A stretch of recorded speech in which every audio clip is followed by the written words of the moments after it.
Now, mindfulness is a different energy state.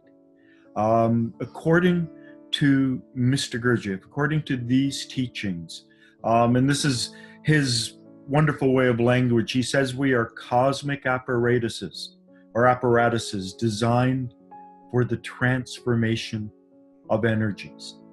So we eat an apple. An apple is a form of energy. We eat the apple and we transform that energy into our being.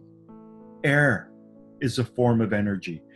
We breathe in this air, this food, and we transform it into our being. We also have food that comes from the impressions that we receive. I mean, all of the light that's around you, you've got photoreceptors in your eyes, and when the light hits the photoreceptors, that light is actually transformed in your eyes and in your brain into an electrical impulse. The same with the tiny hairs in your ears. All of the impressions that we receive through what we see, hear, smell, taste, they all create electrical signals that are transformed in our body. So we are generators of energy. We create energy, but most people, unfortunately, transform a very low level of energy. They transform what one of Mr. Gurdjieff's students, J.G. Bennett, called habitual and automatic energy. When we transform that energy, we are a little more than machines. We are automatons. We're just reactive. We're not really home. The next level up is into the mindful state. And the energy of mindfulness is a completely different energy than that low level of energy.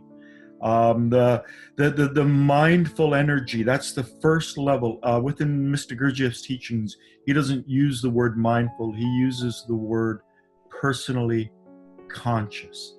So when we become self-reflective, when we become aware, we step up to that next level. And so the whole aim of the Gurdjieff teachings is to practice and try to develop ways of stepping up to that next level. And I don't want to go too great into the detail. Part of, there's a whole proper form and sequence that we ultimately have to master. Self-sensing and living in our body is just the preliminary. But this is energy we're talking about. And we're three-story beings. We have a ground floor, a basement, and an upper floor. And the upper floor is the mindful floor, but we waste so much energy on the ground floor and in the basement that we don't have the reserve of energy needed to turn the lights on the upper floor. So we're not really able to spend as much time in the mindful state as we can.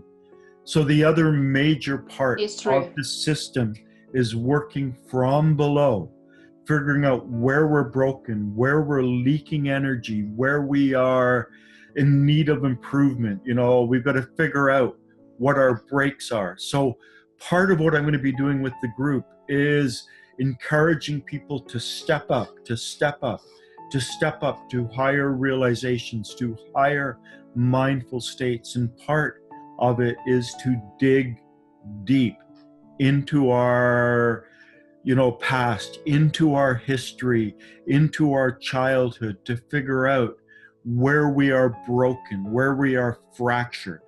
So it's sort of working from above and working from below.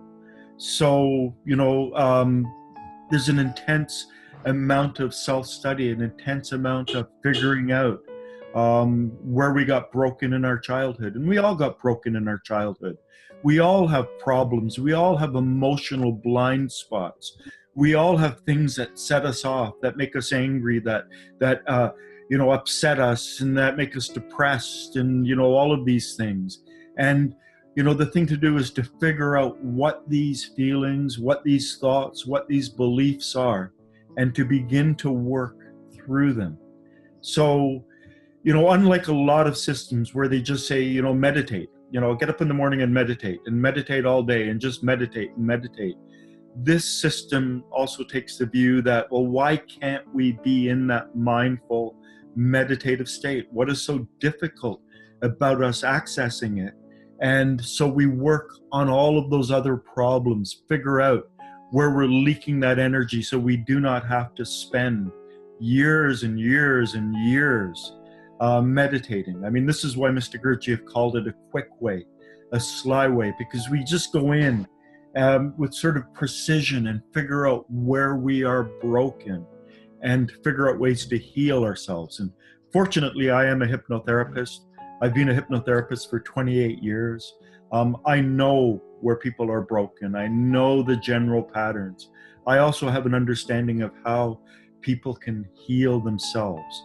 So what I'm going to be doing is actually a little bit different than, say, a Gurdjieff Foundation group, because they don't do the psychological inner work. They're in a sense, they're not really putting everything together. I was in a Bennett group for a while, J.G. Bennett. They didn't do that deep inner probing. Where are you broken? Where are your weaknesses? Where are you tripping up over and over and over again? So, part of what I'm going to be doing will be to have individual weekly meetings with the various people in the group.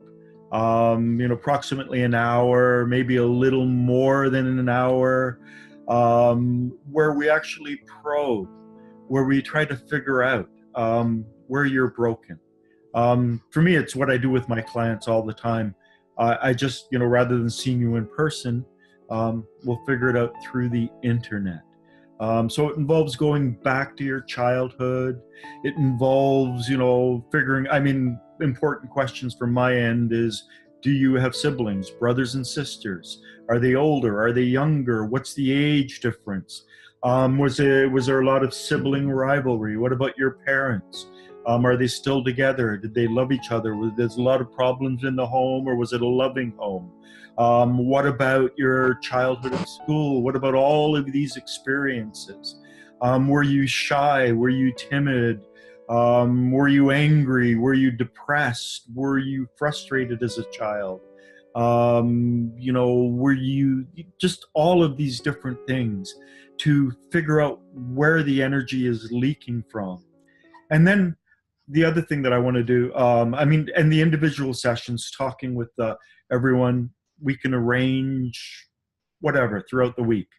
But I want everyone to come together at 10:30 my time. I'm not sure. I think we're an hour different. So 10:30 my time on Sunday morning. And the reason I want to keep it small to 6 people or maybe 7, it really depends, is I want to be able to have everyone on the screen, and I want people to get to know each other. And I want to create a certain degree of group bonding. So, I want people to share their stories. I want members of the group to email each other and perhaps Skype each other and connect in a deeper way, and to create some of that camaraderie. It's like we're going to be going on this great adventure, this wonderful adventure in self-exploration and self-discovery. And we've got to remove our masks. We've got to remove the masks that we hide ourselves from the world, and the masks that we use to hide ourselves from ourselves. And in addition to this, everything that I'm doing is going to be recorded. Like, I'm recording this right now.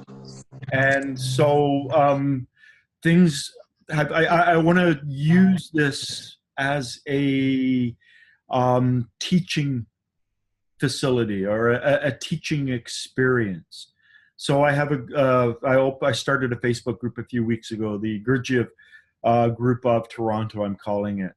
But I want to post links to videos of meetings and the talks that we have and the various things. If it gets way too personal, I will not include that, obviously. But I want to show people and give them. I want to create a nucleus of people who meet and are actually part of the group, and then I want to create.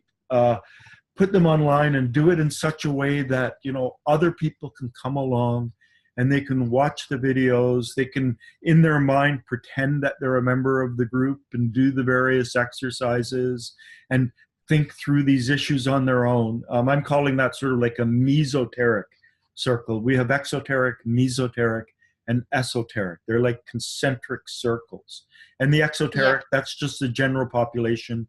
The mesoteric is the first movement inwards, and then the esoteric. So the actual group will be the esoteric core. The 6 of us or 7 of us or maybe 8. It really depends what it solidifies at. And so this will be made available to other people so that they can begin to work on themselves and follow along. And in the group, that's where I'm going to be, I'll be, responding to people, and I will be, giving detailed comments and stuff like that. So that will be an adjunct, an addition to what I'm doing. I've never done this before. I've worked with groups before. I've done all sorts of things before. And this is going to be the first time that I put it all together. That's sort of a brief nutshell of what I'm going to be doing.